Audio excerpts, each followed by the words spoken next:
in transforming the national broadcaster. Speaking during the familiarization tour at the Kenya Broadcasting Corporation 2 months after he was sworn in to take over from Professor Edward Kisiang'ani, Isaboke revealed that the ministry is currently working on ensuring the national broadcaster regains its glory. He said the government will address the insufficient funding problem and improve the infrastructure to enable KBC compete favorably with other media houses. During the deliberations, it emerged that KBC faces several challenges, including limited advertising from government, funding gaps and land ownership dispute that is depriving KBC of very critical assets, as well as a content alignment with global public broadcasters, as well as a limited revenue streams. Is a pen or? That's a pen.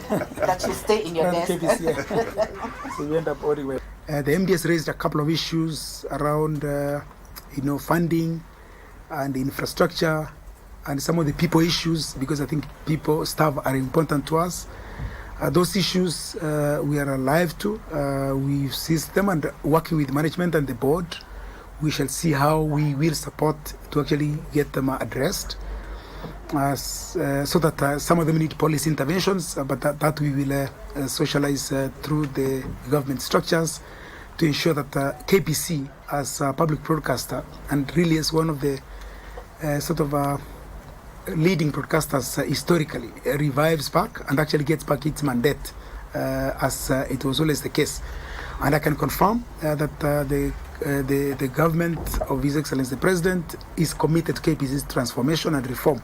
And actually that was one of the core directives that His Excellency the President gave to see that KBC is actually transformed and regains back its glory. They also do commercial ventures, like from BBC Studios, which takes care of 15%, and grants from services like the World Service 10%. Again, they are a bit stable. We also looked at Australian ABC. Their model is fully funded by government at 90%, with minor commercial revenue of 10%. 10% with 10% and no license fee. Now that helps them avoid public resistance. Now, our current model as KBC, we rely on government 80%, which has limited advertising of 15%. Out of that 15%, 10% comes from MDAs.